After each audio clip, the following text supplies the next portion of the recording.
most ferocious battle. Tonight, this area will once again be under siege as 36 of NASCAR's finest from the Craftsman Truck Series prepare for a 200-lap war. The inaugural Truck Series event here produced a photo finish. Terry Labonte just edged out Jeffrey Bodine for the second closest finish in Truck Series history. Rain shortened out 2 races, but it didn't dilute the victories for Mike Skinner and Greg Biffle. Bob Keselowski scored his first and only win in '97, Craig won in '98, and Rick Corelli last year. There were 6 different races with 6 different faces in victory lane. And the number 6 might be important again tonight here at Richmond because the driver of truck number 6 is none other than Kevin Harvick, and he hopes to make it 7 different winners tonight here at Richmond. As a matter of fact, Harvick will be driving in all 3 divisions this weekend. Why? Well, because he's already a superstar in Winston Cup with 2 victories, and he's well on his way to his first Busch Grand National Championship. But guess how many victories he has in the NASCAR Craftsman Truck Series? 0, and tonight is his 70th start. So Harvick hopes to get to victory lane in all 3 divisions at Richmond, but especially in the coveted Truck Series. How many races are left in the season championship chase? Well, guess what? That number is also 6, and there's a championship battle to be set. The list of NASCAR Craftsman Truck Series champions reads like a who's who of stock car success stories. He may rise to Winston Cup, move to the Busch Series, or continue Truck Series dominance. But as the champion, he has proven that he is the best. Many drivers desire that title, but tonight one man will move closer to that trophy and his place in racing history in this, the tightest points battle in all of NASCAR. So tight, the top 3, Ruttman, Riggs, and Sprague, are separated by only 20 points. Scott Riggs starts 3rd. Last year, he started 30th and finished an impressive 5th. Jack Sprague, he starts from the outside front row and hopes to be the only 2-time winner here at the action track.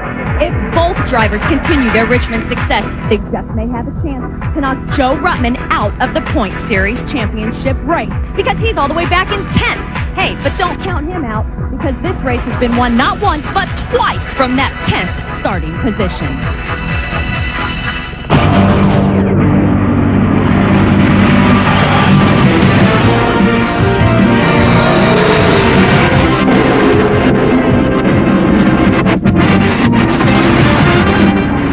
ESPN, the worldwide leader in sports, presents NASCAR. Tonight, live under the lights from Richmond International Raceway, we present the 7th running of the Craftsman Truck Series Kroger 200. After 18 races, the points battle is getting even closer, if that is possible, that is. With 161 points separate the top 7, Joe Ruttman is back on top, just 13 points ahead of Scott Riggs, and 20 up on Jack Sprague. Hello, everyone. I'm Jerry Punch, along with Busch Series and Winston Cup veteran Phil Parsons. We're glad to have you with us. And Phil, it is hard to believe, with just 6 races remaining, we still have 7 drivers, not just mathematically, but realistically with a chance of being our Craftsman Truck Series champion. Doc, this is an exciting racetrack, but there's going to be beating and banging and bashing and sparks flying and thrashing about. But excitement is the last thing these guys want to see. They want a nice, smooth race because points are at stake. They not only have to beat the peers in the NASCAR Craftsman Truck Series that run every week, but they've got 5 Winston Cup guys in the field. We're talking about Harvick, Hamilton, Sadler, Schrader, Compton, and these guys would like to play a spoiler role. They have one thing and one thing only on their mind, and that's to win this race. They could care less about points. Winning is the only thing they care about. Remember, short tracks can lead to short tempers, and that can lead to short nights. Stay tuned. We'll heat it up from here at the action track next.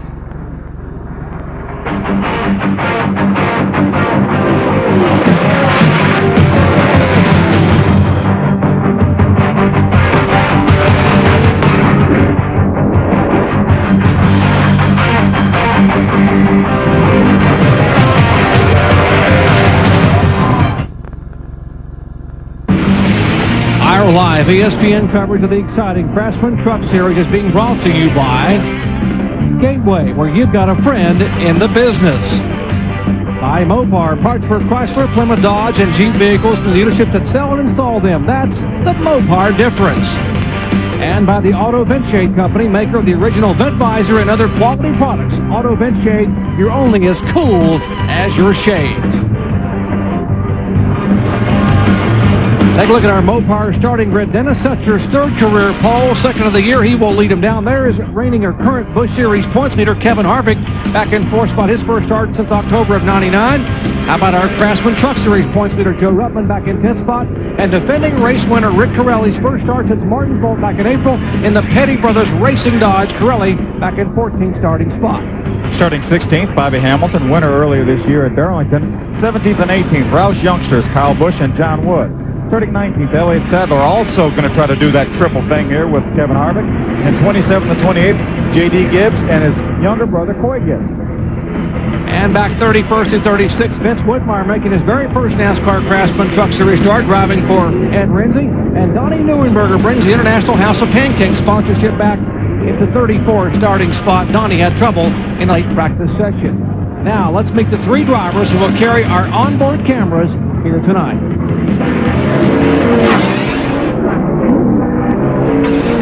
Hi, I'm Kenny Schrader, and you're riding along with me in the number 52 Federated Auto Parts Chevrolet Silverado. Hi, I'm Ted Musgrave, driver of the number 1 Mopar Dodge. Sit back in that lazy boy chair, throw away the remote, and hang on to your popcorn. Hey, you're riding with me, Scott Riggs, driving the number 2 Team ASE Carquest Dodge. Glad to have you aboard. And we're glad to have you with us. Take a look at the NASCAR Craftsman Truck Series news. Harvick for the hat trick. He's going to win all three races, trying to run 800 laps. 200 tonight, 250 on Friday night in the Busch Series, and 400 on Saturday night, going for the triple, the hat trick. Rick Corelli's going to make his comeback here. Got an emotional victory last year in this race. His team fell out earlier this year. Corelli's back. And how about a baby Busch back? Kyle Busch, 16 years of age, making his third ever NASCAR Craftsman truck start. Came within 12 laps of winning it at Chicago. Ran out of gas because of an incident on the racetrack. Didn't have enough gas back in the pickup area. And we mentioned Ed Renzi returns. They have Randy Tolsma running in the Busch Series now full-time. And they got a driver making his first ever start, Vince Whitmire. Let's check in the pits quickly, Ray. Well, Jerry, most of the practice today was out in the hot sun, but right now it's cool out here. The big question is going to be, what will these chassis do? Will they be tight or they be loose? Crew chiefs are telling me could be both. Doc? Out of turn 4, Dennis Setzer brings him down for the green flag in the Kroger 200. And just that quickly, we've got a challenge in turn 1 on the inside. That's Harvick. He's not going to waste any time. He wants to win this race, and he's going to start from lap 1. As you heard Ray Dunlap say, it's his 70th career start. He has not run a race since October of '99 at California.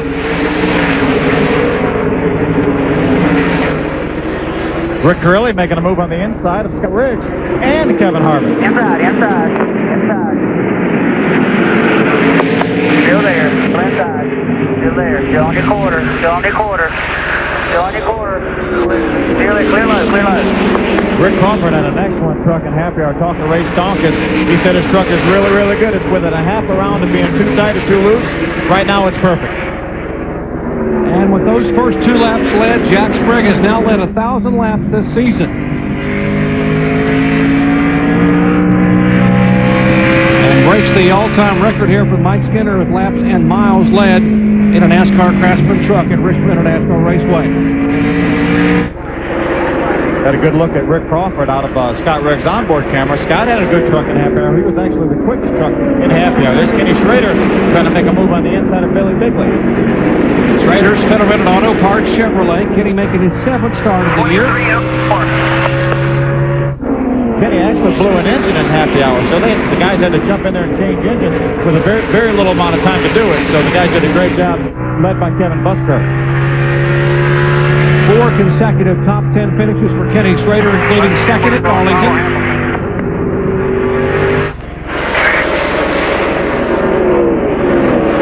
You will hear a lot of spotter chatter here. Spotter's pretty critical at a pretty tight 3/4 mile D-shaped oval at Richmond. A lot of traffic, need a lot of extra eyes. Without a doubt here, the spotter's invaluable here. Bobby Hamilton moving up on the inside of Kenny Schrader. Good look out of Kenny Schrader's on board. Good move for the Dana Dodge driver. Hamilton lost an engine just in 4 laps of practice. Hey, they forgot to put water in it. Needs a little water. That'll do it about every time. Hamilton coming up early on. He's running right behind the other truck he owns with Joe Ruttman, a pair of Dana Dodges. Last time Bobby Hamilton raced the truck series, he finished right behind his team truck of Joe Ruttman. They finished 3rd, 4th at IRP. Back up front, the guy they're chasing early is our winner here back in 1998. Two-time series champion Jack Sprague, the Net Zero Chevrolet. And the last time Sprague drove this truck, well, Indianapolis Raceway Park, and you might not want to hear this if you're a competitor, but he led 149 of 200 laps that night and won it from the outside front row. Extremely dominating performance that night by Jack Sprague, and as you mentioned, the competitors don't want to hear that. They don't want him to do that again tonight. And tonight he started from the outside of the front row. Good omen for Jack Sprague. Not for everybody else.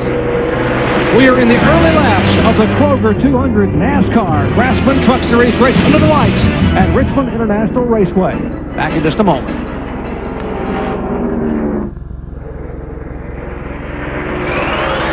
Our NASCAR action on the worldwide leader ESPN exclusive NASCAR Craftsman Truck Series home. We're glad to have you with us for race number 19 of 24. 6 to go, 5 after tonight. And taking a look at NASCAR's Busch Series points leader and current points leader in the Bestest Rookie of the Year standings, Kevin Harvick. He started back in 4th spot, has lost a couple of spots, and looks to be battling that truck a little bit. He is. I caught the top barrier before the race. His crew chief, actually his crew chief on both series, the Busch Series and the Truck Series, and he said they had a pretty good truck, but he's backing up a little bit right now. Battle heating up a little bit here. Crawford had just gone by Dennis Setzer, talking about Rick Crawford, the Milwaukee Electric Tools Ford. Crawford coming off some pretty impressive runs. In the past 4 weeks, he has finished 6th, 3rd, 5th, and 4th at IRP, Nashville, Chicago, and Anaheim. Rocket Ray Stonkus has that truck working right now. Rocket Rick and Rockin' Ray, we call him. Rockin' Ray, by the way, Stonkus is 61 years of age and runs that pit like he's 31. Works hard. Works real hard. It's showing up right now as here comes Crawford moving in on another truck. That is the J.D. Gibbs machine. J.D., by the way, making his second start this year. That's our pole sitter showing back in 3rd position. The Axion Chevrolet. Dennis said they really struggled in happy hour. He said our truck was a little bit loose in practice earlier before qualifying, then hit it just right for qualifying. But he said, man, were we tight in happy hour. He said the thing will not turn, but he said hopefully it'll stay good on some good tires. But he said I don't know about after the tires get hot, but they've run almost 20 laps. That's long enough for the tires to get hot, and he's really doing a pretty good job.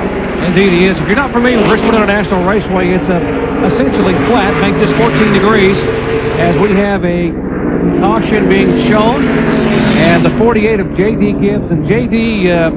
is Coy Gibbs' older brother, oldest son of Joe and Pat Gibbs, and apparently he's had some contact with the wall. And the 48, the Hot Rod Magazine Chevrolet. We got caution here on lap number 19. Coy's going to be mad at J.D. if he tears up one of his trucks here now. J.D. will head back to the garage area. He had some damage on the left front as well as the right side. We'll show you what happened here to him just a moment ago.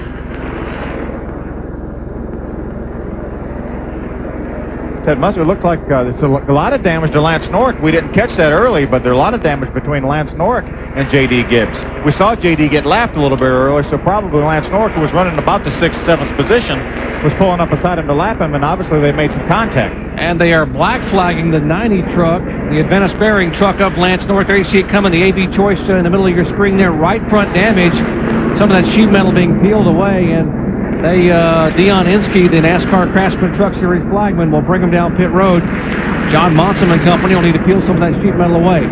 Here is John Wood in the pits in front of you, Amy. Well, John Wood was not happy with how his truck was handling, so they decided to come down and give him left side tires and some fuel. He's down and away. John, of course, the youngest son of Eddie and Carol Wood, grandson of Glenn Wood, making his 11th start this year, his best finish of 4th at Kansas City for the 19-year-old. Under caution at Richmond, back with a green flag in just a moment.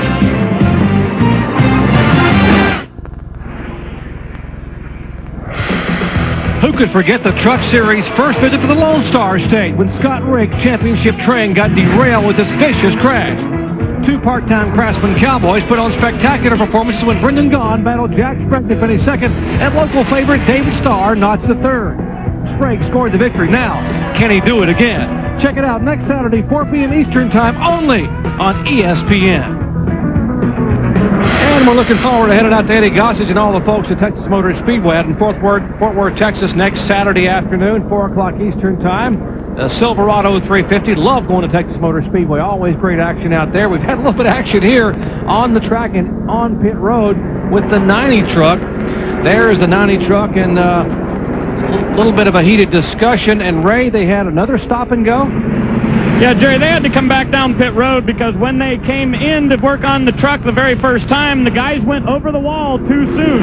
They can't go over the wall before the truck is 2 stalls away, and the guys were already out on pit road. So NASCAR held them here for a lap, and Lance wasn't very happy about that, and he took off and sped out of the pit. So the official said, come on back in, we'll hold you one more time. So 1 lap to go now before we go back to green. Lance Norick, one of the drivers that's hot already tonight at Richmond. Well, here's what happened a moment ago to bring out the caution flag, the incident involving J.D. Gibbs from the Ted Musgrave onboard camera. That looked like Lance kind of slid up into. We saw the damage on J.D.'s truck on the left front. Looks like Lance maybe got into the left front of J.D. and that turned him around, and so both of them got sideways coming off the corner. Tough break for Lance Norick. Had a great qualifying run and was really doing well. All right, we're 25 laps in, and Jack Sprague has led 24 of them. Dennis Setzer was our pole sitter. If he just joined us, he led the very first lap, and then Sprague in the net zero Chevy just zoomed right on by. He's led the next 24 in a row. Sprague goes Chevrolet leading. Then we got a Ford in second spot, then a Chevy, then a Dodge. That's the front 4. Harry back in 5th spot, coming off that pole win at Nazareth 2 weeks ago. And there is Kevin Harvick back in 6th position. Let's check in his pits, Amy. Yeah, Jerry, we saw him charging to the front there at the beginning of this race, and now he's settled back in 6th, touched base with the crew, and it seems as though he had a loose condition. They didn't want to pit like we saw John Wood do to try to help his loose condition, but they're just going to ride it out, and on their first round of pit stops, they're going to try to fix that loose condition for Kevin Harvick. Kevin showing the Sonic colors and Twizzlers. He will apparently have a NASCAR Craftsman Truck Series team full-time in 2002. A lot of rumors as to who will drive for him, possibly Rick Corelli, maybe some others. You know, a lot of times after we get a lot of rubber down in this race, then the laps will get tighter. So the racetrack could actually come to Kevin Harvick before he has to make his first pit stop.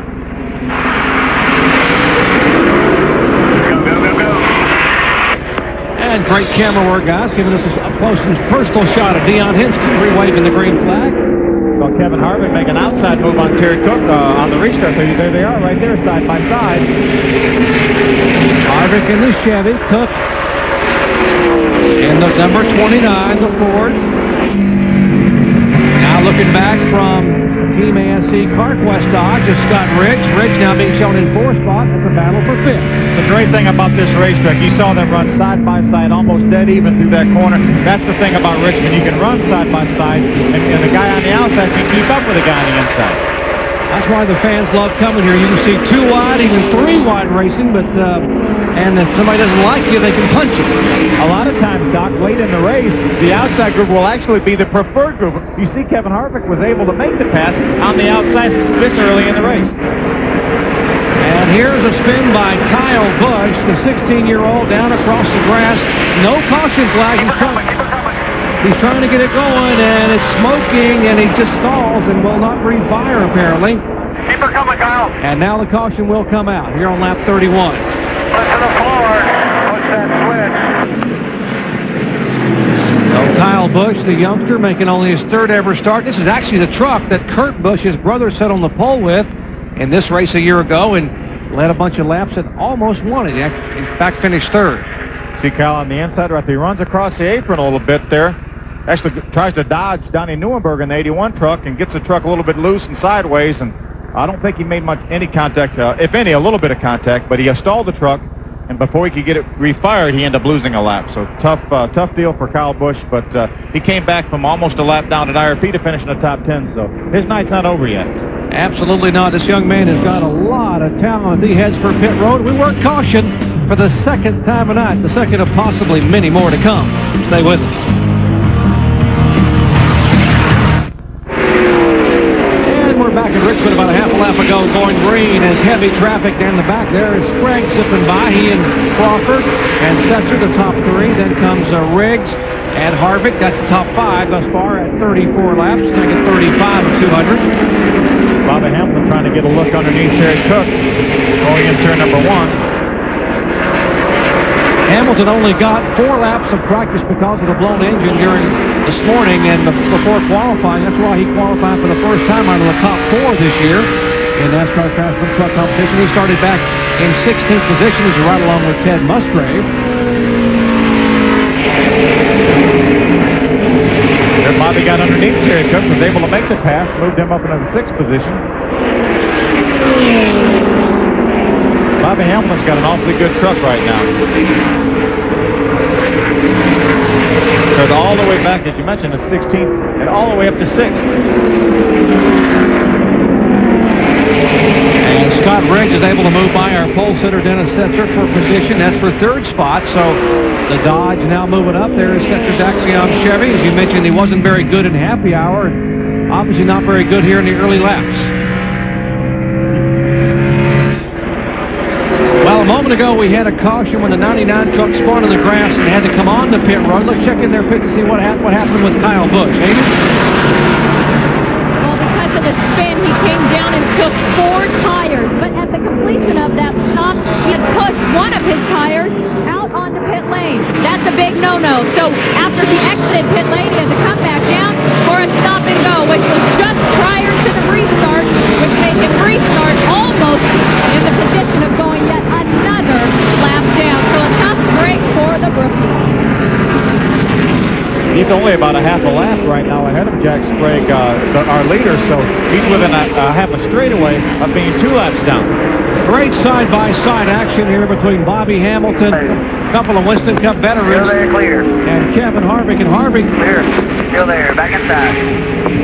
I think Kevin Harvick liked what he felt when he got on the outside there earlier, so I think Kevin Harvick's trying to work in that outside groove. and Hamilton's trying to work in that left rear fender, quarter panel, I think. Bobby said, I'm just not going to lean on him, so I'm just going to let you know I'm here. Dana Dodge and Sonic Twizzler Chevy. And how about Ted Musgrave trying to work to the outside, get a nice shot of the Power Stroke Diesel Ford of Terry Cook. That's back in 8th, 7th, and 8th spot. See, Ted and Miss Potter can see Kevin Harvick making some pretty good time on the outside, so I think that's why Ted probably tried the outside, tried to see if he could use the outside to get by Terry Cook.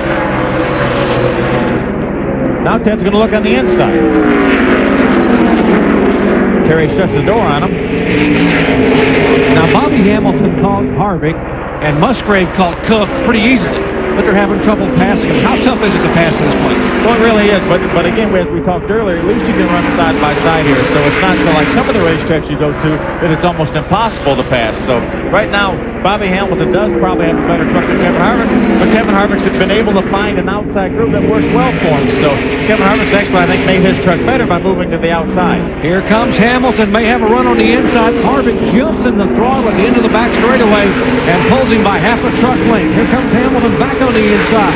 See, Kevin Harvick's able to drive in the corner harder because he could use some more racetrack to get up and not have to worry about sliding up into Bobby Hamilton, whereas Bobby Hamilton's got to get in the corner a little bit easier so he doesn't slide up into Kevin Harvick. 2 of the 5 Winston Cup veterans in this field tonight battling door to door, and right behind them is Cook and Musgrave watching this battle.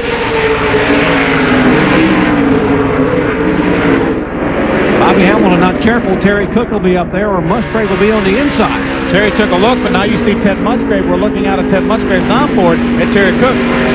Terry opened the door for Ted. He jumped in on the inside of him. Ted Musgrave, 19 Winston Cup starts here. His best finish 3rd back in 1996 in the Pontiac 400, driving for Jack Roush at the time. He used Dana White in the 86 truck for a pick and was able to make the pass on Terry Cook. That's experience he's talking about. He's got a lot of experience here. Two-time pole sitter in the Winston Cup Series here at this racetrack. Absolutely. 2 of his Winston Cup poles have come here at Richmond. Here we go. Tightening up for 2nd spot. A Ford is the 14 of Crawford. The Dodge is the 2 of Riggs. And looks like the 2 is getting better as the night goes on. Let's check in their pits. Well, Jerry, that's just what Scott Riggs is saying on the radio to his crew chief, Timmy Cahuth, is that they are getting a lot better. Early on in this run, he was very loose off of the corners, but he said as we burn fuel off a little bit, it just gets a lot better. He said when we come in for the next pit stop, I wouldn't change anything on this truck. Scott Riggs ran here last year driving for David Hodson, the Impact Motorsports team, and started 30th, finished 5th. And it was this race a year ago that really got in the second test for Jack Roush. But more importantly, got Timmy Cahoots and Jimmy Smith to notice him and give him this ride. That's right. He did. He's done a great job in it. Here's another guy on the move. Travis Quaffle started way back, passing Kenny Schrader out now for the 10th position. Travis Quaffle, a disappointing run at Nazareth as you watch Ruttman now trying to get by Schrader. Quaffle pulls down right in front of Schrader. Kenny Schrader now being shown in 11th spot. That's Ruttman, the points leader, right behind him.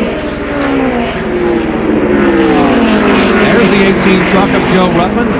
Came in leading the points by 13 over Scott Riggs with 6 events remaining, including tonight. They're looking on the inside of me. We'll see if Joe's able to make this inside pass work. You can see Kenny's able to get in the throttle a little bit quicker than Joe being on the outside like that.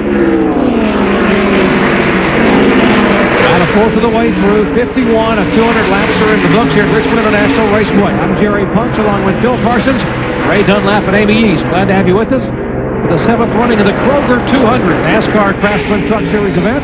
You're watching our points leader, Joe Ruttman, try to get beneath Kenny Schrader as these two battle for 11th position. And meanwhile, back up front, the guy they're chasing, no surprise whatsoever. Jack Sprague is our leader here with 149 to go. Rick Corelli was a fixture in the NASCAR Craftsman Truck Series until suffering serious injuries in this 1999 Memphis crash. But he never gave up.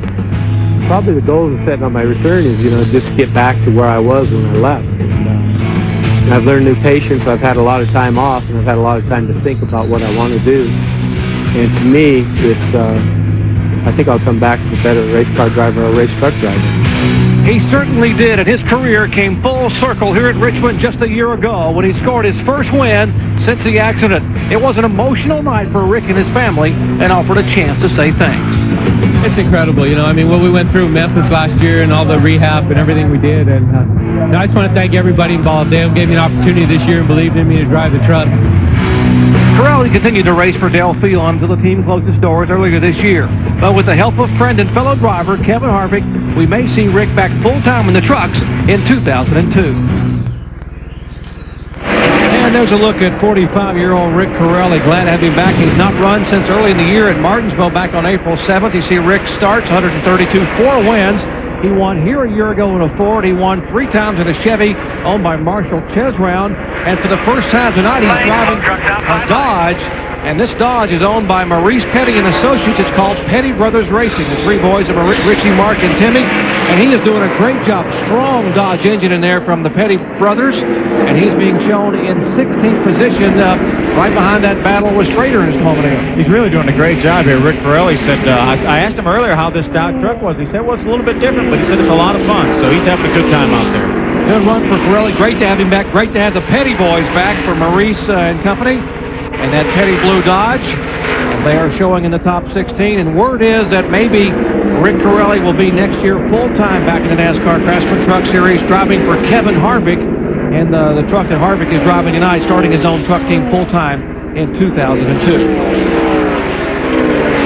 Now let's check in with our leader, Jack Sprague. He has led 61 of 62 laps so far. There's the Net Zero Chevrolet driver. Has pulled away by about 3 seconds over the 14 truck of Rick Crawford.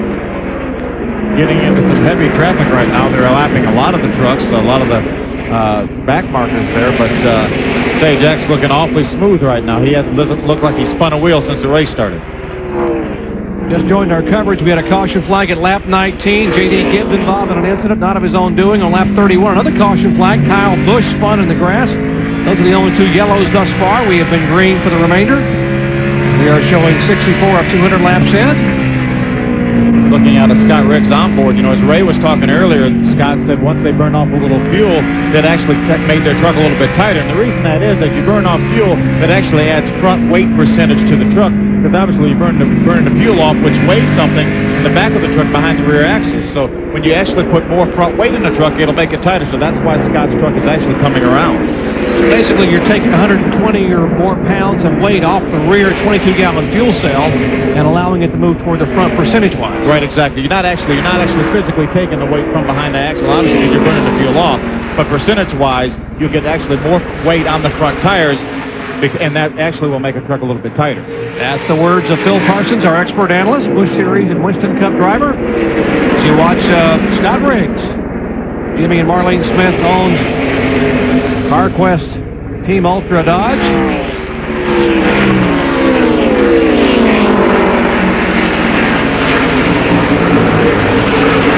We told you how close the points were at the top of the show here with just 6 events remaining, 5. Take a look now.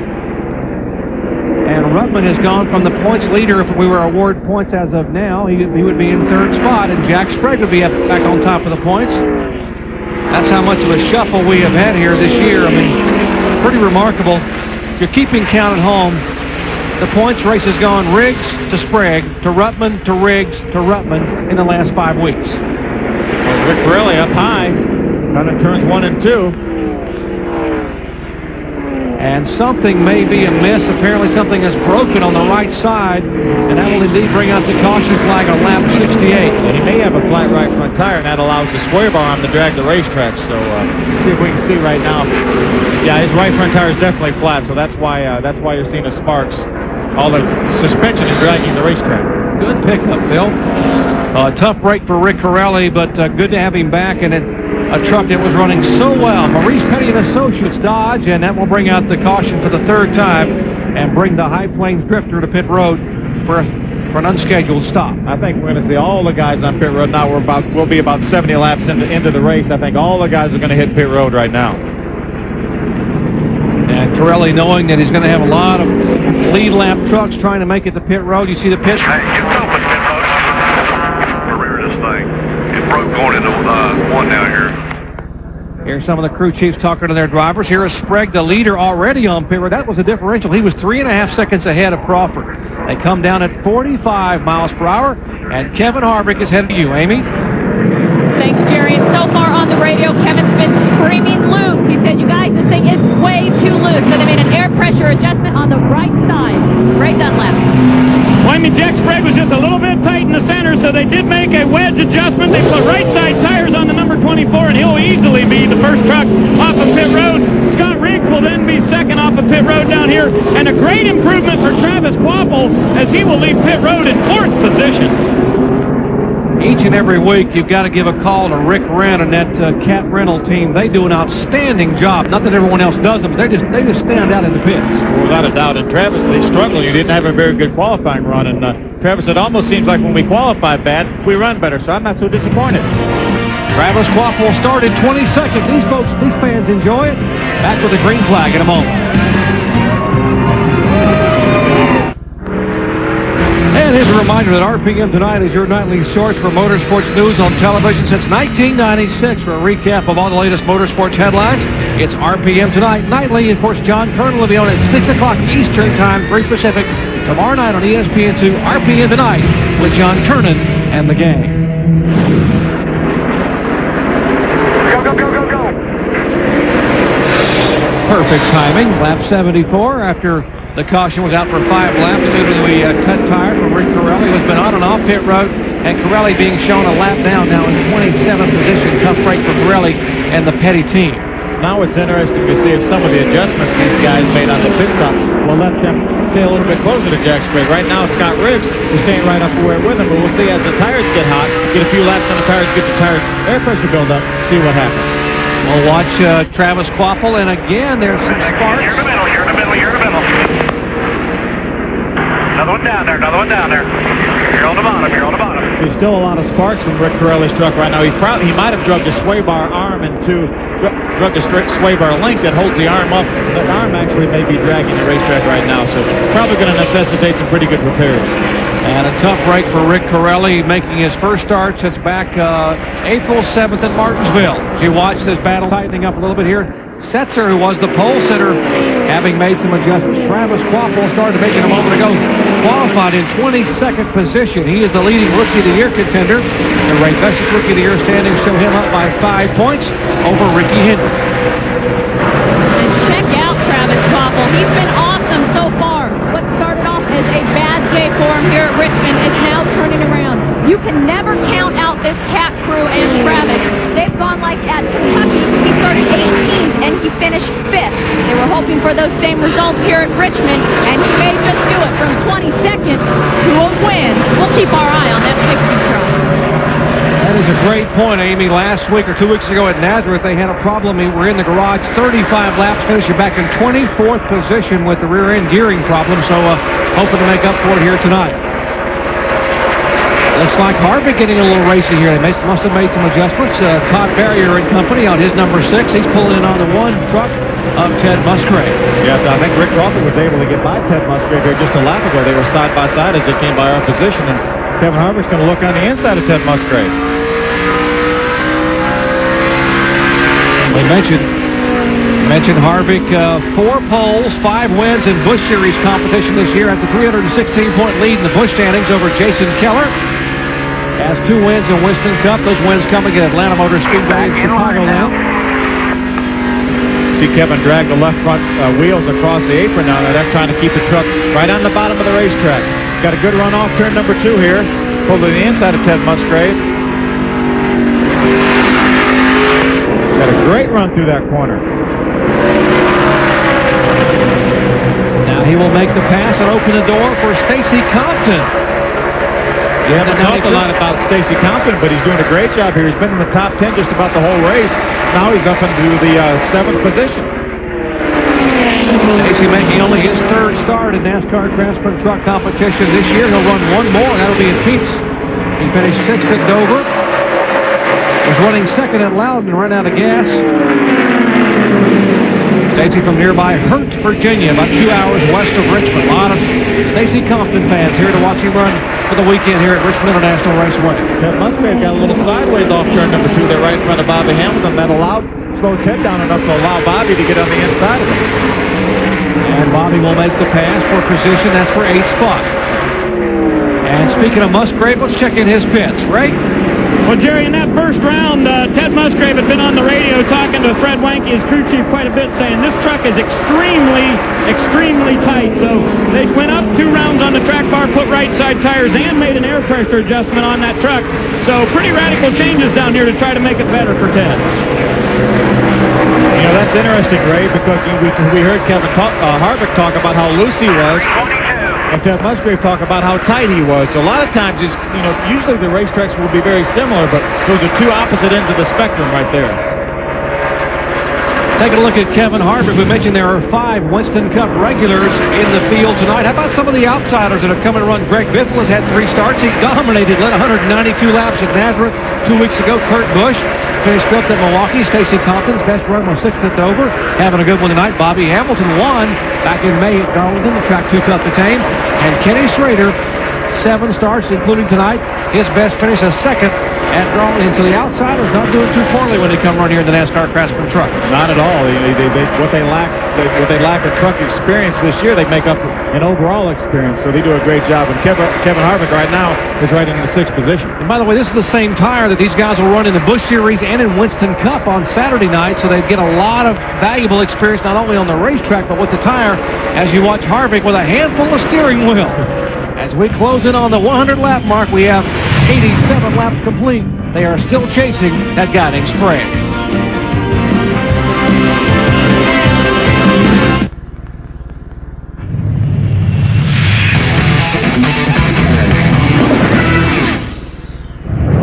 And for the 7th consecutive year, we come to Richmond International Raceway, one of the original homes of the NASCAR Craftsman Truck Series. Glad to be here in the Tidewater area of Virginia.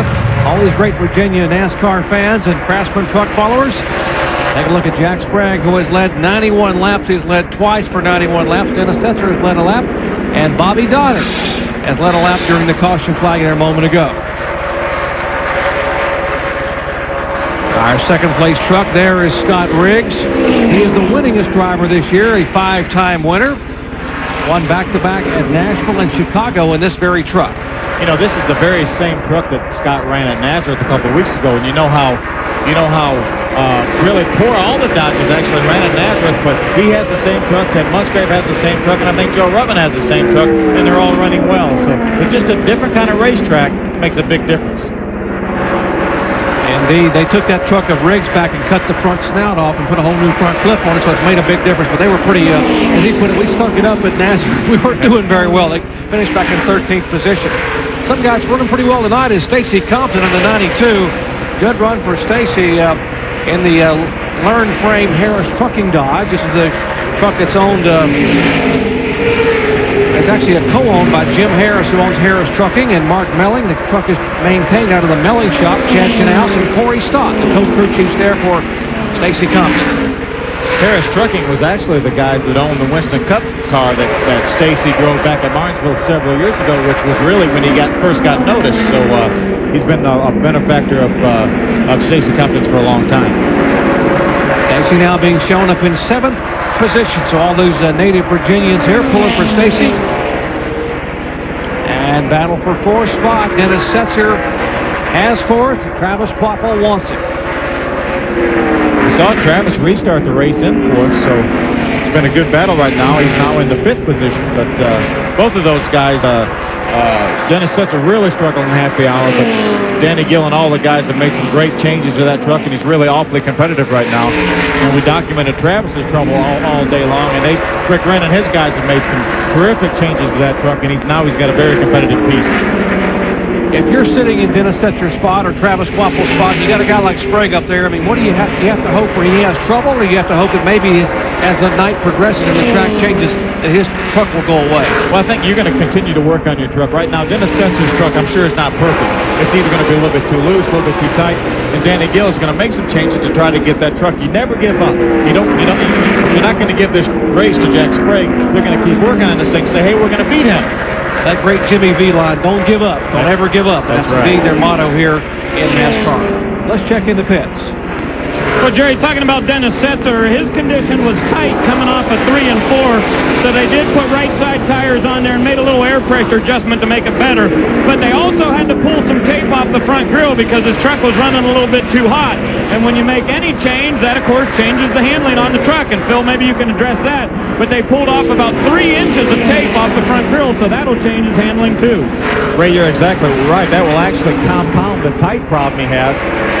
All the tape you can put on the front, that's actually front downforce, and that's what you have to keep a truck from being tight. So he's actually, he made some adjustments to try to free the truck up, but then when he had to take the tape off, that's going to make it tighter yet. So I'm sure Danny will make some more adjustments on that truck. Talking about Danny Gill, crew chief for Dennis Setzer, and there is Setzer, who won the last time we raced on a 3/4-mile racetrack at Memphis Motorsports Park. Setzer was the winner, winning from 4th starting spot. You remember how good a truck Jack Sprague had at Memphis, Tennessee, and actually rubbed a hole in an oil line and ended up hitting the wall, but he had a great truck and was leading the race when that happened. He smacked it awfully hard up there. In fact, he was leading with about 26 laps to go. So Sprague having a great night here tonight. He is a former winner. We've had 6 different races here, 6 different pole sitters, actually 7 pole sitters with Setzer tonight, and 6 different winners, including Jack Sprague, who won it back in 1998, and he continues to lead here tonight.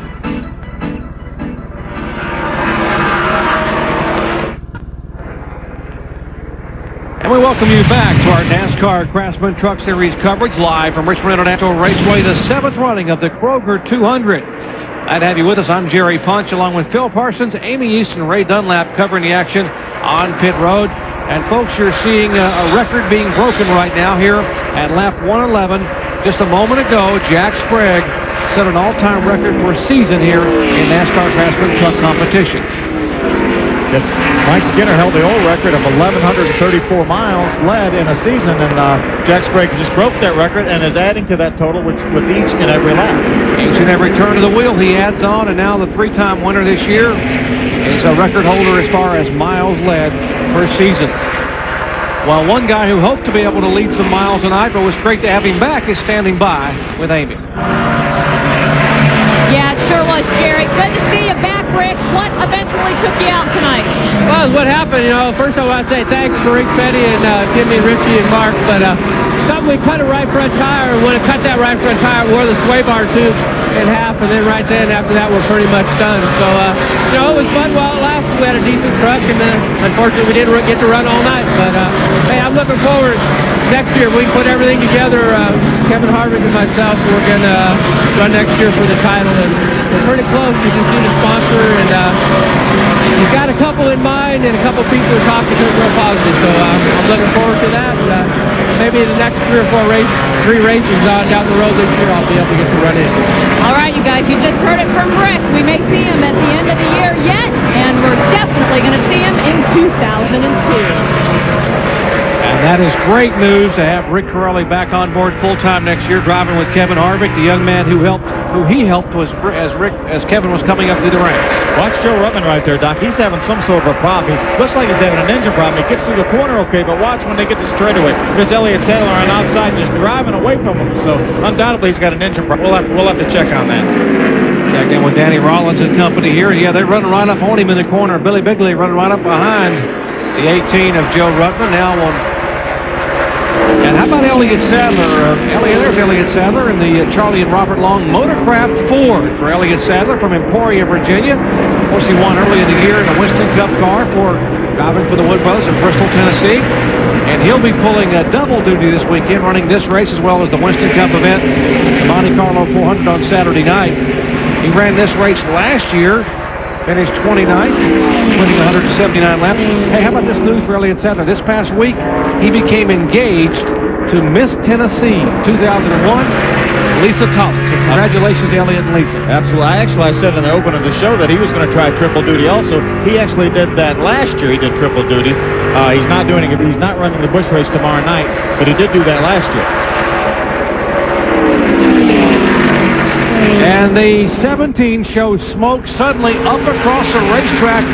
And was that possibly brakes? Looks like he just maybe locked the front wheels up going down on the corner, Doc. And when he did, obviously we saw the smoke and he slid the front wheels, and that didn't allow the truck to turn. That's why he went high, because he looked okay going down on that end of the racetrack. A scary moment for Ricky Hendrick, the rookie driver who won at Kansas City, and the GMAC truck now seems to be none the worse for wear.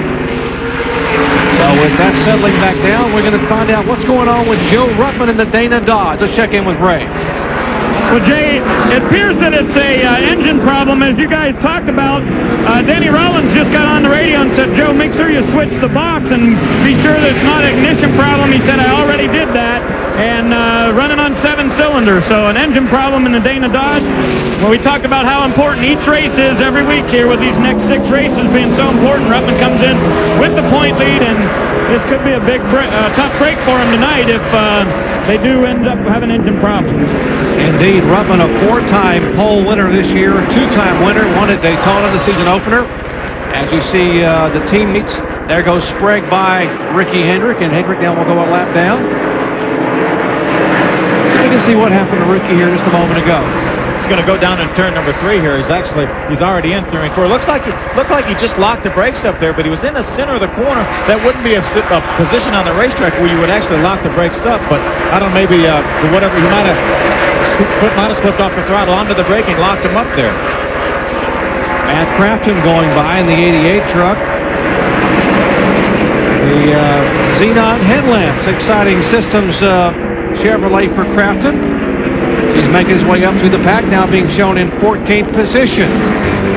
While 123 laps in the books, and they're chasing Jack Sprague. Back with more from Richmond in just a moment.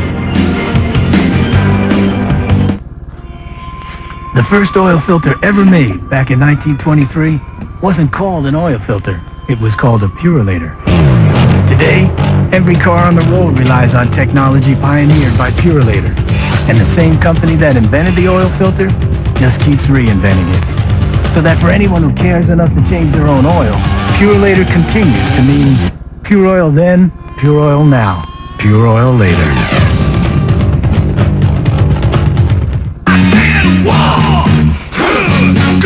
The 60s were a time of social unrest and powerful emotions, and the music spoke. The Eastern world, it is exploding. Now, Cornerstone Promotions brings back the spirit of the 60s with the greatest songs of an unforgettable era. Time has come today.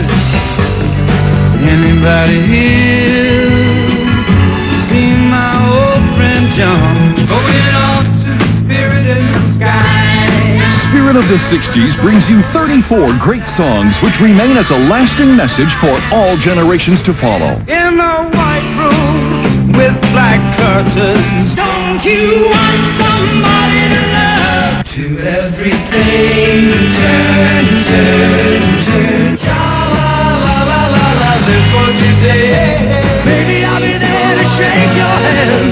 Baby, I'll be there to share the land. You gotta lay down, lay it all down. You and I cuddle to the beat of a different drum. Come on, people now, smile on your brother, everybody get. Spirit of the 60s on 2 cassettes or 2 CDs. Here's how to order. Call this toll-free number for Spirit of the 60s. Cassettes $19.98, CDs $26.98 plus $5.50 shipping. Have your credit card ready and call now. Back in Richmond International Raceway, NASCAR action here on the Worldwide Leader, ESPN. Glad to have you with us. I'm Jerry Punch. Phil Parsons, Ray Dunlap, and Amy East here watching Jack Sprague go by Carlos Contreras in the Hot Wheels Dodge for Petty Enterprises. Carlos showing a lot of courage last 2 weeks ago at Nazareth, playing hurt, coming home with a top 20 finish in that Dodge after basically falling in the garage area and hurting his back. Sure did. He actually fell over on the jack. Truck was up on jack stands, and he got out of the truck, kind of fell over on the jack, and they actually had to take him to the hospital, but he came back and ran that whole race. Battle for second spot here. Inside is the Milwaukee Electric Cool Sport, and we're waiting for that clear. I'll give it. It's clear. I'll give it to him. If we don't hear a spotter say it, I'll say it for him. A spotter was cheering, so he couldn't talk. Here's the Federated Auto Parts onboard camera for Kenny Schrader. Now looking back at the 14 truck. That's the rear of Rick Crawford. Boy, what a month Crawford has had. They made an engine change, went to Ernie Elliott Power. And folks, he finished 6th at IRP, 3rd at Nashville, 5th at Chicago, and 4th at Nazareth. Has not finished worse than 6th since the engine change. I tell you, they've done a great job. You know, they felt like they really had a pretty good handle on the handling of the truck, and they've really done a great job right now. And I tell you, Rick Crawford is knocking on the door of a win. Well, let's check it in the rigs pits and see if Timmy Cahoot has some magic up his sleeve. Ray Dunlap? But, Jerry, we got to find out if these guys got anything for Jack Sprague. Can you make that truck better and go after him? We can go after him. We really could use a caution and get some left side tires. But it's been pretty accident-free, so let's see what happens. There will be one more pit stop for sure, right? Yeah, if it's under green, we'll just gas and go. Okay, that's Timmy Cahoot trying to make it better for Riggs so they can do something with Sprague. Sprague has just been that good. Sometimes I guess you get a car or a truck in your career that you know that you just sit there and say, man, how can I be this good? How can I be this much better than anybody on the racetrack? So with a lot of the things that have happened to Jack Sprague over the course of this season, he's probably sitting and said, boy, I hope we don't screw this thing up somehow. But he put a lot of that stuff behind him because he was awfully good. He won back-to-back races at IRP and allowed. We've got Terry Cook on pit road right now. Terry Cook with less than 70 to go. In fact, 65 laps to go. He heads down the pits in front of you, Amy. Well, Terry Cook coming off that good run at Nazareth a couple of weeks ago has an extremely loose truck. They have hardly made any changes on this truck all day. And you guys know it got from hot to cold, and it's really cool right now. And this truck is just really loose for Terry, so they gave him left side tires and made a chassis adjustment. Howard's Crook diesel team getting him out in about 18 and a half seconds. Left side tires for Cook. That should be his final stop. You know, it's really unusual because the old rule of thumb, here's Bobby Hamilton on pit road. The old rule of thumb was when you practice during the day and you go to nighttime, the racetrack's going to get tight. But on these tires that Goodyear brought, that's no longer the case. Well, Bobby Hamilton headed down the Todd Losing and the crew. The Dave Carroll Busch team pitting Bobby Hamilton in front of you, Amy. That's right. The Dr. Pepper crew is going to give Bobby Hamilton right side tires. Man, Bobby Hamilton has been fast with his 4 qualifying efforts. He's really worked his way up through the field. He gets fuel and right side tires. Looked like a terrific pit stop for those guys. Great pit stop for the Busch team, the Dave Carroll Motorsports Busch team, Todd Losey and company, getting Bobby on and off. And word is that that this team may be looking for a sponsor for next year. That they've had Dana for a number of years. In fact, this team didn't win the championship. Wouldn't that be a shame to have a championship and then be looking for a sponsor here for the following season? Well, it sure would be. But this is such a strong team right now. If they do lose Dana, and we hope that's not the case, somebody would be well advised to jump on board this team. In 5 of the last 6 years, a driver leading the points on Labor Day has won the title. Ruttman leads the points as of right now. Sprague leads the race. Back in a moment. Lap 142, caution on the racetrack. 3 leaders on pit road, top of your screen. Sprague, middle is Riggs, bottom Crawford. Dodge. Chevy Dodge and Ford. Let's check in down with Ray. But Jerry Sprague was a little bit tight in the center and slightly loose off, so they're going to do left sides here. He wanted 2 cans of fuel, but they said only 1 can. We don't want to have too much in it. Now to aim east. Rick Crawford at the bottom of your screen, taking right side tires. Nice, smooth stop for the Milwaukee heavy-duty crew. Pretty tight pit stops there, 9-6, 10-5, and 11-9. As you watch Dennis Setzer's Axiom crew. And Ray, what's the problem? Well, Jerry, Dennis Setzer was coming into pit, and he had to slide into his pits. He'll do right sides there, but there was big confusion, and Scott Riggs almost ran into the middle of that pile there. Sprague made it out no problem, but Riggs just about had damage there. Very heads-up driving for Riggs to be aware that Setzer was sliding across in front of him. Dennis Setzer dodges a bullet as well. He was our pole sitter and has led 1 lap tonight, the very first one of the race, and there is Scott Riggs. We saw Scott leaving a moment ago with that great pit stop.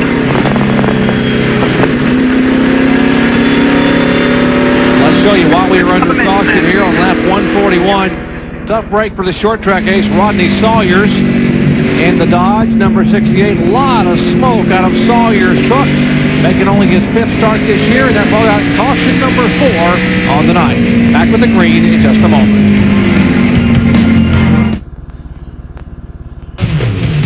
The action-packed USAC Stoops Freightliner Sprint Car Series heads to Cedar Rapids, Iowa, and the half-mile Hawkeye Down Speedway. With only 6 races to go, everyone is gunning for points leader Dave Darlin. And catch all the action as Bob Jenkins, Larry Rice, and our own Ray Dunlap have the call Sunday afternoon, September 9th at 8:30 p.m. Eastern Time. At Sunday evening, 8:30 p.m. Eastern. The USAC Stoops Freightliner Sprint Car Series from Hawkeye Downs Speedway.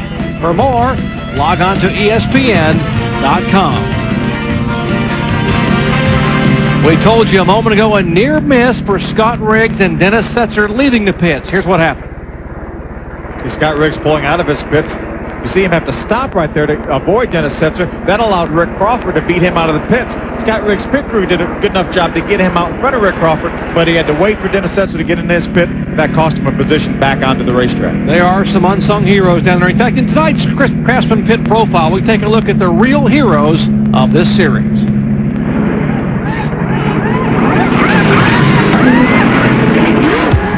While the drivers are the visible heroes in NASCAR, it's often the pit crew members that get the praise. These guys done a great job. This truck's been awesome for a long time. You know, my hat's off to all the guys, Team ASC, Carquist Dodge. They always do a good job. The Alden Ford F-150 is awesome today, and these guys did some great pit stops, and they made my job so easy. Sometimes a mistake that would seem very minor at most jobs can turn out to be a real disaster for a member of the over-the-wall gang.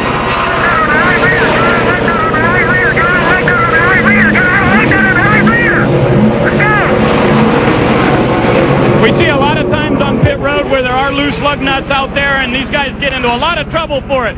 So one guy came up with a little bit better idea, and his name is Jeff McKinney. Now, all of the crew members carry a couple of extra lug nuts right here on their belt in case one was to fall off of the wheel.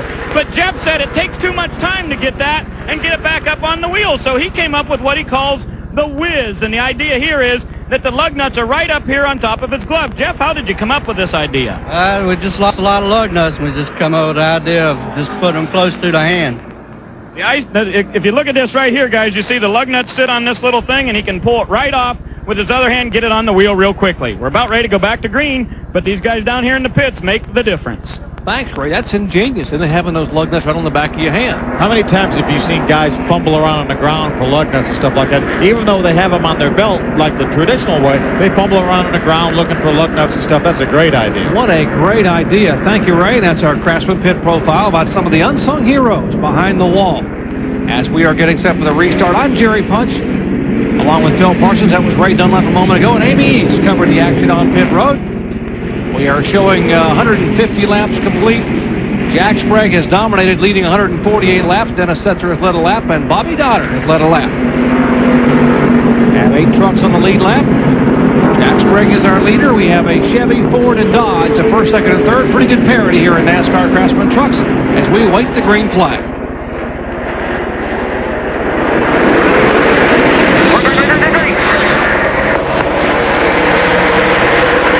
Look what a jump Jack Sprague gets down there. He beats Rick Crawford down into turn number 1. Rick's not able to clear Elliott Sadler, the lap truck on the inside. So look what a gap Jack Sprague comes out of that corner with. Greg rocketing down the backstretch. There's Elliott Sadler on the inside. He's in the 84, the Motorcraft Ford. Elliott being shown the first truck a lap down back in 9th position. Kevin Harvick, the 6th truck, the Twizzlers Chevy, right in front of Bobby Hamilton. They are battling for position. That is for 5th spot. Actually, Hamilton is being shown 2 laps down in 19th position. So Bobby Hamilton was one of the trucks that pitted in the green there, and that just about killed his chances. It would take a major miracle.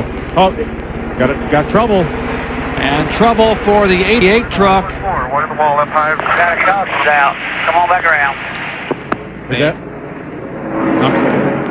And that will Matt Crafton. Go ahead, Phil. Matt Crafton had some trouble. You see some damage on the right side. Jack Sprague slowing down and letting a lot of guys get back on the lead lap.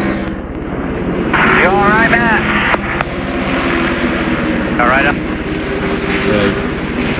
You can see Matt trying to get his truck going right there. So take a look at what happened here. A lot of smoke. I don't know if there was an engine problem or another situation where the brakes locked the brakes up. It looked more like an engine problem right there. Some hard contact with the outside wall. All right, front tire hit oil or something. Yeah, he hit some oil. Just sit tight there till they get up to you, okay? Probably trying to catch his breath here. You could hit, even though it's a 3/4 mile track, you could hit here in a ton, I would assume. I tell you can hit any wall at any racetrack hard, but you're going to probably 150 miles an hour at the end of the straightaway here. So you heard Matt say that he hit some oil or whatever, got his left front tire, right front tire, and some oil. And then when he tries to stop and locks the brakes up, that even compounds the situation. So there's a lot of hard contact. Matt was hoping, he told me today, he was hoping to have a good run tonight, dedicate his great run to one of his crew members, Frank and Nelby Allen. Frank is had a heart attack and are going to undergo heart surgery tomorrow morning, and they're going to let him watch the race tonight and have some surgery in the morning. He wanted Frank and everyone to know they're thinking about him. Matt having a tough night here in the Exciting Systems Xenon Performance Headlamps Chevy for Duke Thorson. Safety crews are there on the scene for the 25-year-old. And we're hearing about some possible pit strategy now that maybe if you're second, third, fourth, and fifth, you got to do something to catch Sprague. Well, exactly. Unless you're going to concede the race and just try to keep your second. But right now, there's only 9 trucks in the lead lap, so the guys won't go back very far. It's been a long time since they had the opposite side tires on, so it'll be interesting to see if any of the guys come in. Kevin Harvick's coming in, so here comes Dennis Setzer. There's Matt Crafton, thankfully getting out of that truck and walking away. As here comes some of the lead trucks down pit road. Here under the 5th caution flag tonight. 45 miles an hour. Harvick is in. Let's go down to Amy. Well, Kevin decided to come down and get left side tires, also complaining about a brake pedal problem, so they're going to try to check that out for him real quick. Hurry up, go. Musgrave is in. There's the Mopar Dodge. Yeah, and they came in to put left side tires on Ted's truck and make a big air pressure adjustment because, believe it or not, now Ted was loose. In that first round of pit stops, they made a big track bar adjustment because he was too tight. This time he was too loose. So Ted comes in, and now, like we said, we had a flat tire on Harvick's truck. So a couple of these guys will have a little bit fresher rubber. Don't know, Phil, will that make any kind of difference? It sure might, Ray. Typically at this racetrack, tires help, but with the tire that Goodyear come with this year, that has come with it, tires have not mean that much. So it'll be interesting to see what these guys can do with the 4 or 5 guys that stayed out. Well, laps are winding down. We'll let our onboard cameras carry the commercial. How about Scott Riggs in the Ultra Wheels Dodge? And how about Kenny Schrader in the Federated Chevrolet? Get you up to speed on all the action here tonight. Lap 19, J.D. Gibbs involved in an incident. Lap 31, Kyle Busch spins and then comes on pit road and pushes the tire down, which necessitates a stop and go. Gas man falling down just as the Dodge Mopar Dodge leads near miss on pit road for Riggs. And then the latest one, lap 153, Matt Craftsman smacks the wall in the 88 truck. That's what's happened. They call it the action track, Richmond International Raceway, and it hasn't disappointed the fans at all. And they're just getting started. They got Busch Racing and Winston Cup coming throughout the weekend here. We start off the weekend. Great NASCAR action with the trucks as the green flag waves again. Look at Kevin Harvick making a move on the outside of Travis Poplar. Now it gets exciting, Doc. We've got some guys with pressure tires in the leaders. We'll see what happens. Final 40 laps had made a difference a year ago, and Corelli made a pit stop with 40 to go, put on some used tires, and came to the front like a rocket. Let's see what happens tonight. Sprague has been the man. He is still the leader. There is Crawford in second spot. Riggs in third. Then comes Harvick. Then comes Poplar. Harvick on the inside of Travis Poplar going down to turn number 1. We see some smoke out of Terry Cook's truck, the 29 truck. He's obviously having some sort of an engine problem. Doesn't seem to be slowing him down right now. Harvick trying to get on the inside, but there's a slower truck there. That's Carlos Contreras. Carlos being shown back in 24th. Here's Musgrave following Harvick in the Sonic Chevy. It may take a few laps for these guys' tires to get the air pressure built up, and then we should see them moving on forward if tires are going to matter here. Another puff of smoke out of the 29 truck a moment ago. You can see it from the onboard camera from Kevin Harvick. So there's more smoke out of the left side exhaust. Terry's being shown in 19th position right now. You know, he made that green flag pit stop, so he's being shown in the 19th position. 2 laps down.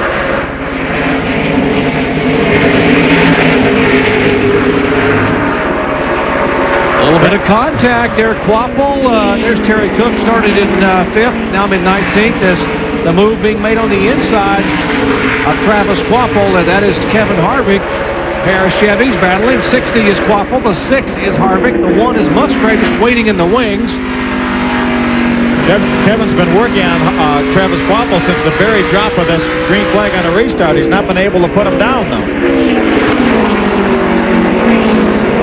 Ted Musgrave saying, one of you go on, so I can go with you. And so does the 92 back there of Stacy Compton, who's right behind this group. There's Compton, who is the back truck, the 92 truck in your picture. They are 4th, 5th, 6th, and 7th on your screen. 35 laps to go, make it 34 this time by. We haven't seen the major push yet by the guys with the pressure tires. And just as we somewhat suspected here, with the tire that Goodyear has brought this year, it has not made that much difference to put fresh tires on these trucks. We saw what it did last year to Rick Corelli.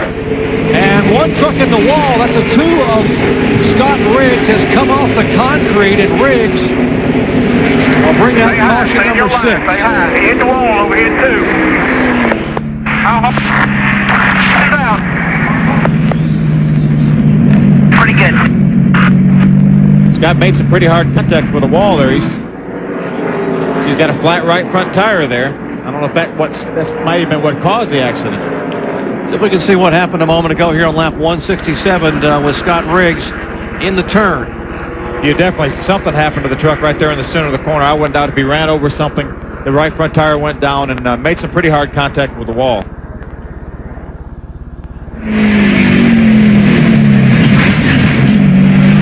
You could hear Scott trying to get the truck slowed down. He was on the brakes, slowing down, and he still made hard contact with the wall. And Ray, they're right in front of you.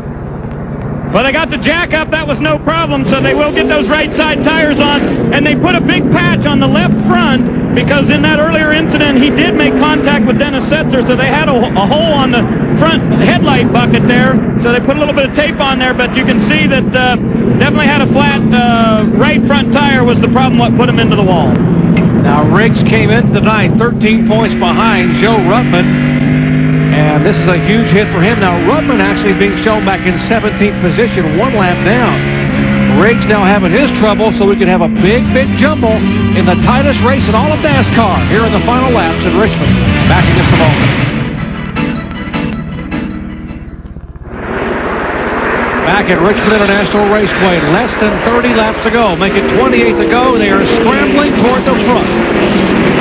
Bobby Hamilton on the inside there. He got one of his laps back in an earlier caution. Now he's desperately trying to get his other lap back. We said it would take a miracle for him to get back in contention. At least half the miracle's done. Bobby is driving the wheels on that Dana Dodge. As you take a look at Ted Musgrave in the Mopar Dodge in his current 5th position.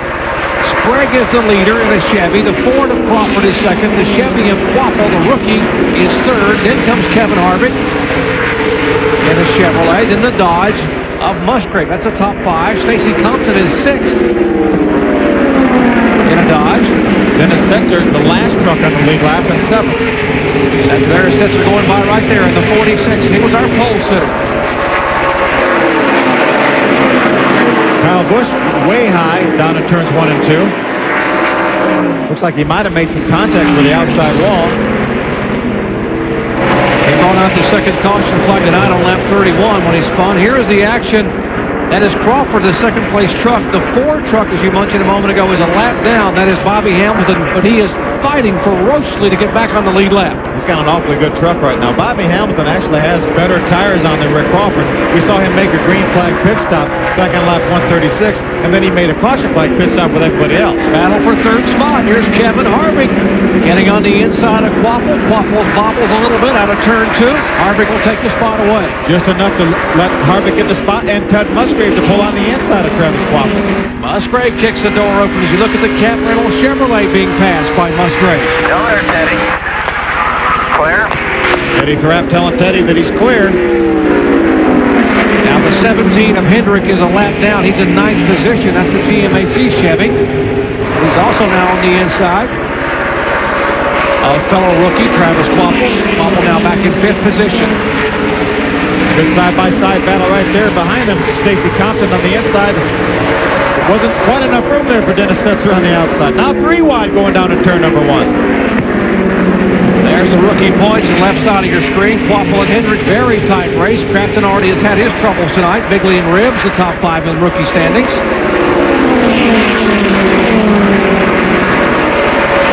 Closing in on 20 laps to go. There's Billy Bigley right there in the 75 truck, Doc. He's racing the 17 truck of Ricky Hendrick for the 9th position, so he's having another good run. We haven't talked about him a whole lot, but he's having a good run.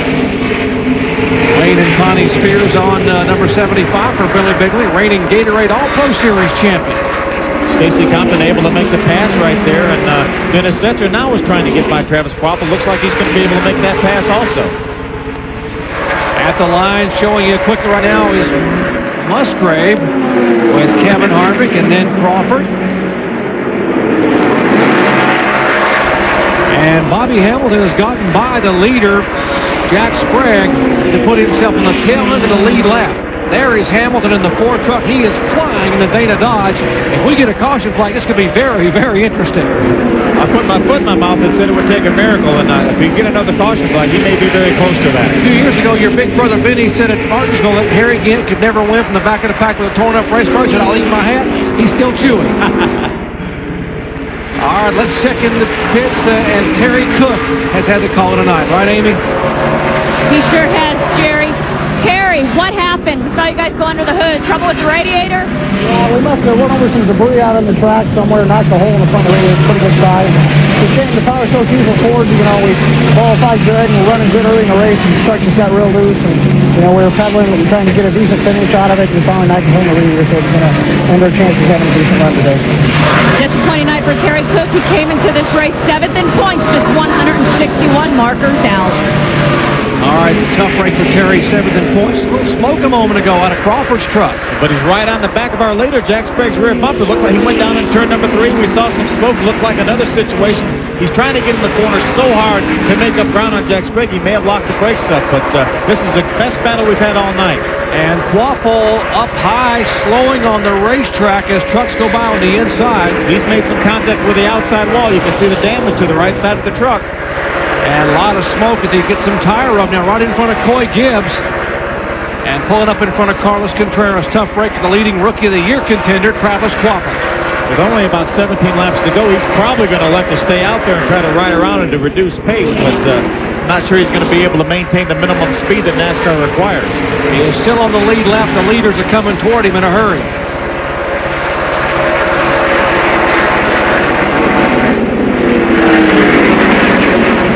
Let me show you what happened to Travis here a moment ago. Already up into the concrete right there.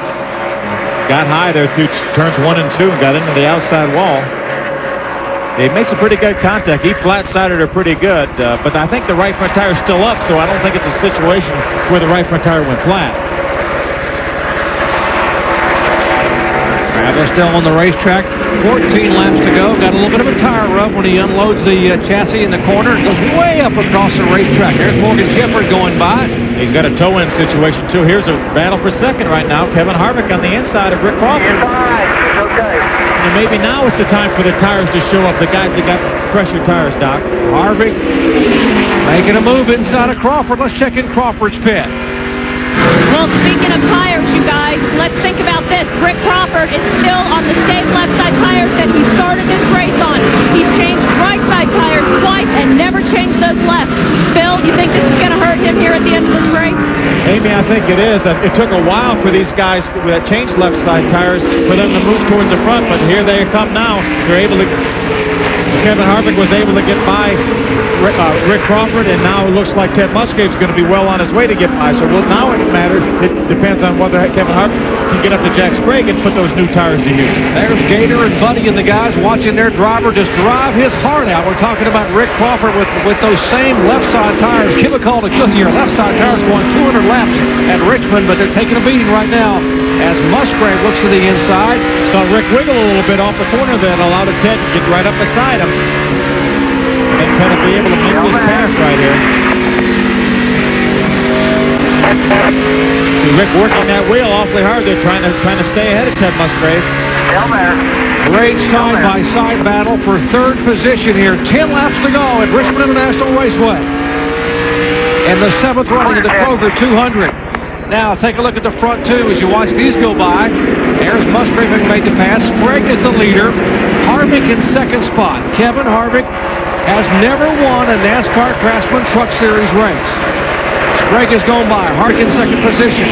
It is Kevin Harvick's 70th career start. He has 5 Busch Series victories, 2 Winston Cup wins. He says, what's missing? I have never won in a NASCAR Craftsman truck. Folks, he's running second. He's finished second 3 times.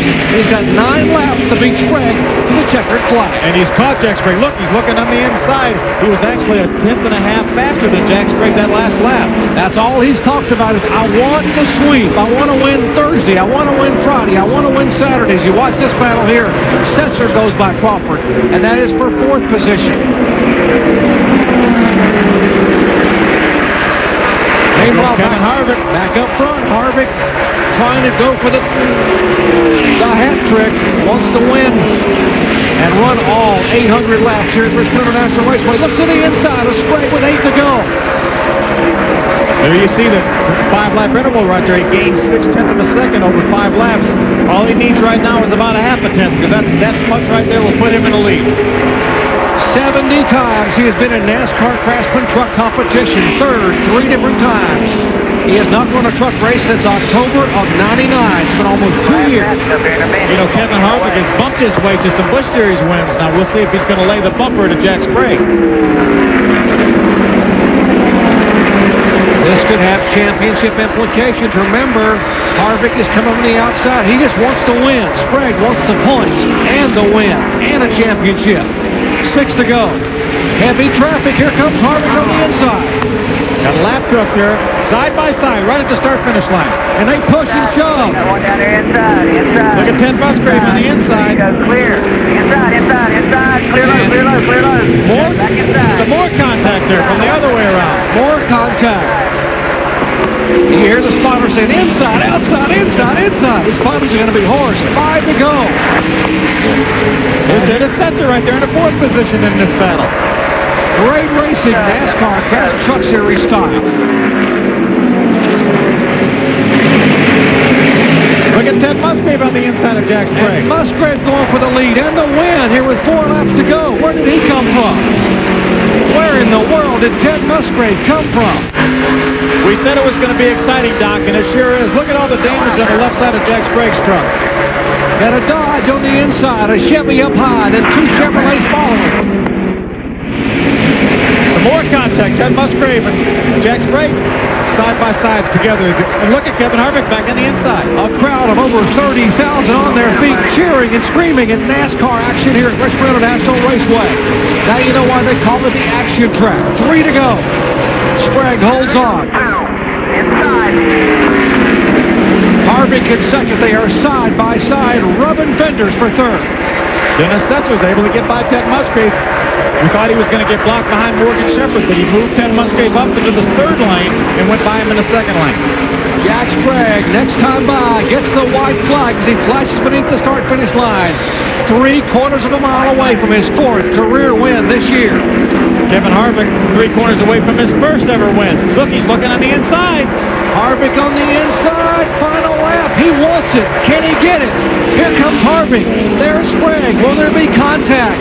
Harvick turns left to the inside. At a turn 4, can he get there? They are side by side, and Sprague will get it by 6 feet. How about that? What a finish. What a finish. NASCAR Craftsman Trucks. What an outstanding race. We said it was going to be exciting. It was. I got to get off my stool here, get back down on the ground. What an outstanding effort by all these drivers. Great run by Jack Sprague. What an effort by Kevin Harvick to come back and a clean finish, a great, great finish among these drivers as they celebrate down on the pits. There's some of the GMAC crew for Ricky Hendrick down to congratulate Jack Sprague and the obligatory donuts. This crowd of appreciative NASCAR faithful stand and cheer. They have seen the first of what should be 3 great races here at Richmond International Raceway in the same weekend. They're celebrating in the pits. We'll come back and talk to Jack in a moment.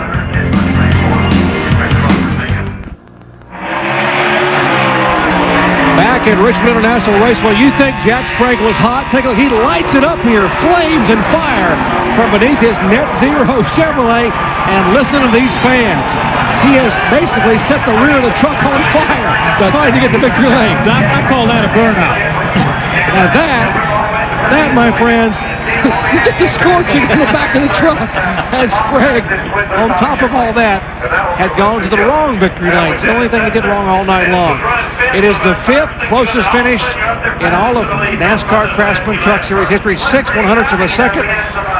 What a great finish. And Amy is checking in now with our second place finisher, Kevin Harvick. Man, is this kid exciting or what? Kevin, that was awesome. This is what the truck is about. This is what you came back to do, but 1 position short of that win. Oh, that's okay. I mean, that was an awesome run for this Twizzler Sonic Chevrolet, and we had fun tonight. That's what we came here to do. We came up, a few inches short of the win, but I probably could have turned right up there and dumped Jack, but, I mean, he's racing for a championship, and we're trying to win a race. So we had a run on him, and we just tried to beat him back. He beat us by a little bit, but he deserved to win. He had a fast truck all night long. These guys did a heck of a job in the pits, and we came up a little short, but that's the most fun I've had in a race car in a long time. What about those tires? Was it those fresh tires that gave you that run there at the end? Yeah, I really think so. Those left side tires really picked us up quite a bit, and before that the truck was really loose, and we didn't know what to do with it, and we were sitting in 5th and didn't have a chance to win the race, so we decided to come in, give ourselves a shot at winning the race, and paid off for us. We had fun watching you. We know you had fun. Come run with us some more often. Ray Dunlap. Well, Amy, this crew from Hendrick Motorsports has come down here, an entire group of people, to congratulate Jack Sprague in one of the best victories, I'm sure, in his career. Here comes the Gatorade. Sprague gets victory number 23, driving truck number 24.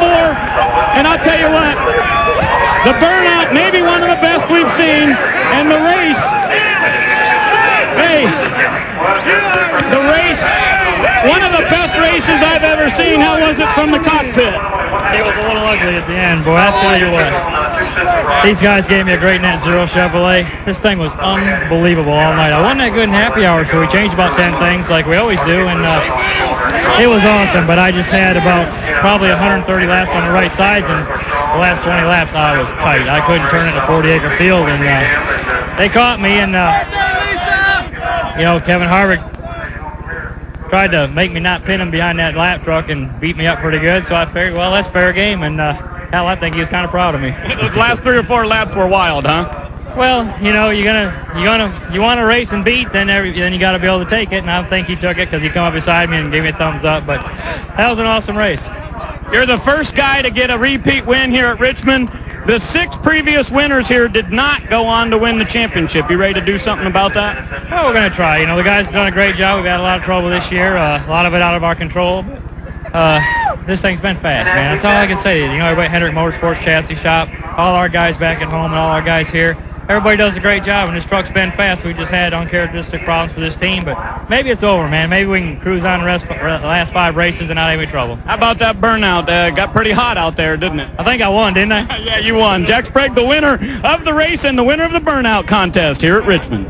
Wow, I'm just still trying to catch my breath here. Take a look at the unofficial results. Sprague led the most laps, 196 to be exact. Harvick in second, Setzer third, Musgrave fourth, Crawford fifth, Compton and Bobby Hamilton, the last truck on the lead lap, coming home in 7th position. With Jimmy Hensley soldiered on for a good run, 16th, only 1 lap down. Lance Super, 10th his last time out, good run in 17th.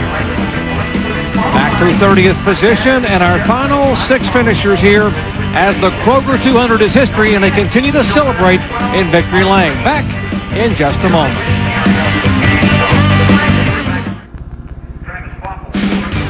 Well, a gorgeous night here in Richmond, Virginia, and with 5 to go, the points, they just keep on coming. Sprague, our new points leader, 6 different name atop the points in the last 6 events.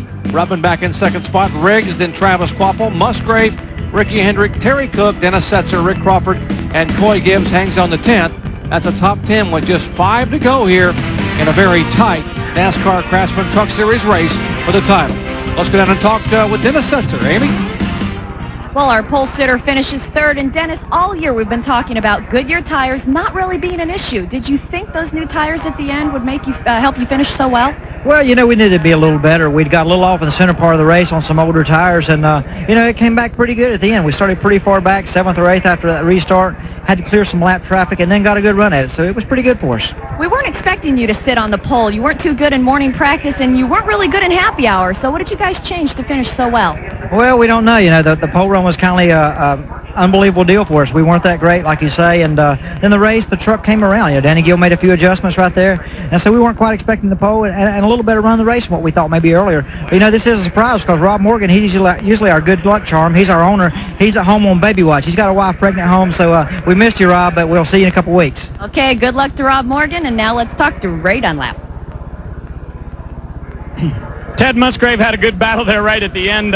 You got under Sprague, but then with just 2 to go, he got back by you.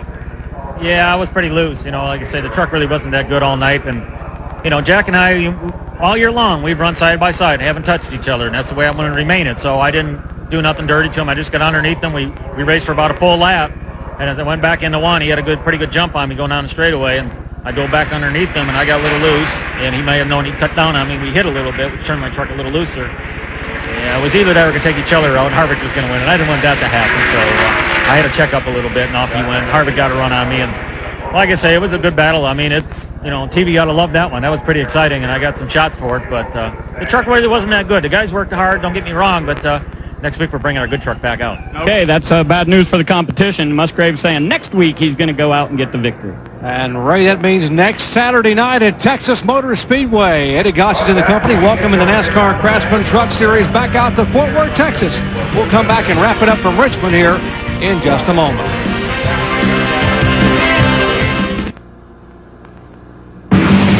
Our live coverage of exciting NASCAR Craftsman Truck Series racing has been brought to you by Chevy Trucks, the most dependable, longest-lasting trucks on the road. By Tide, it's got to be Tide. And by CarQuest Auto Parts, you'll find it at CarQuest. And next Saturday at 4 o'clock Eastern Time, we're headed out to Texas Motor Speedway for the Silverado 350 NASCAR Craftsman Truck Series event. And we have been told they have repaved the racetrack, and it is absolutely extraordinary. As smooth as glass, Ted Musgrave told me. We'll be out for the Silverado 350 Texas Motor Speedway next Saturday on ESPN. Now let's check in with Amy in the pits.